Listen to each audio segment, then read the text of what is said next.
Hey guys, back out here with Q&A part 2, and I'm going to answer some of your questions that I got from the last video. I appreciate everyone who asked me a question, and if after this video you have a question for me, just go ahead and leave it down below in the comments, and I'll probably get around to it in the next video. Alright, so Thomas Finnegan asks, any opinion on going Enfield or M48? Most probably definitely Enfield.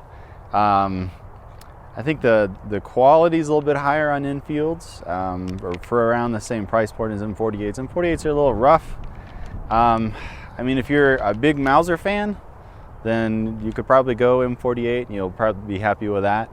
But I would say go Enfield, and you'll probably be much happier with the quality of that rifle. Ewan Mizzle asks, what model Enfield do you recommend for a World War II gun collector? So, a little bit of Enfield history in World War II. So, the British and Commonwealth forces, they used the Enfield, all through World War II, and pretty much the number 4 is the World War II Enfield. By like mid to late World War II, like you barely, saw any SMLEs in British or Commonwealth forces, with the exception of Australian troops. Australia made the SMLE all through World War II, so they used them. But as far as like the European conflict, British forces in Europe, they were using number 4s, and that's sort of like the quintessential World War II Enfield. So that's probably the one that you'll want for your collection. James Barnes asks, does pulling the trigger while closing the bolt decock one of the older Mauser actions as well? So I'm going to play a clip right here and that'll show you. Okay, so on the 98, you just put your finger on the trigger and close it, and that's how you close it without it being cocked. But on the pre-98s, this is a Swedish M94, so this will demonstrate with the older Mausers. So if you pull the trigger while you're closing it, the bolt actually will stop. So what you have to do is you close it until the point that the spring will start to engage.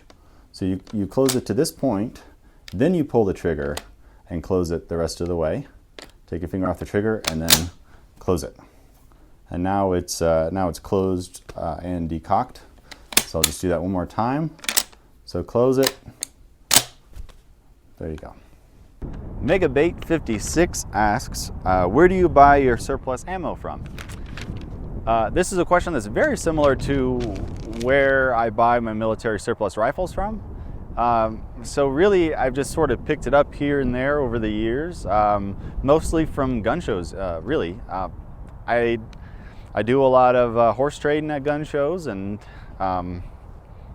if you, like I said, if you get there early enough, you can find good deals. And just like this weekend, I went to a gun show here in Salt Lake, and I got an amazing deal. And it's just one of those things that people tell you, oh no, you never find a good deal at gun shows, but yeah, I did. So you can find good deals online. Like I just got some 303 from Midway at like 32 cents a round for British surplus, which is excellent price. I had to get some of that.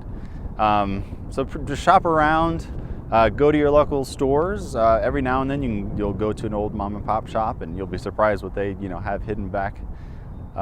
So shop around, check online, and definitely go to the gun shows and go to them early. Chet Smith asked me to please demonstrate the M1 thumb. I'm not going to do that because I don't want my thumb to get smashed. It's actually surprisingly hard to do. I mean, the system is really made not to, and as long as you have your hand on the side of the gun that's blocking the charging handle while you're loading the ammunition, like it's really not going to happen. Like it's just one of those things where everyone feels like it's so easy to happen, but like once you handle the rifle a lot, you realize that it's not as common as everyone makes it out to be. Danny Kazor asks, would you ever sell any of your Mausers? Most of them probably not. I did just trade one away for 2 rifles. So I don't like selling my guns too much, but I like trading them. I feel like you get better deals when you trade with people for stuff. So I found the right deal on a couple of rifles that I wanted, and I traded one of my Mausers for it, and I'm happy. And you're going to be seeing those guns coming up here in some future videos. So stay tuned for that. All right, guys. So if you have any more questions for me, please feel free to leave them below. Check out my Facebook page. I'm on Facebook, North Florida Gun Guy, and subscribe. It really helps me out. I appreciate all the support from everyone, and I'll see you next time. Hey, Kingston, come here, buddy. Come here. Oh, good boy. Oh, that's my good boy. Oh, yeah, Kinga. Yeah.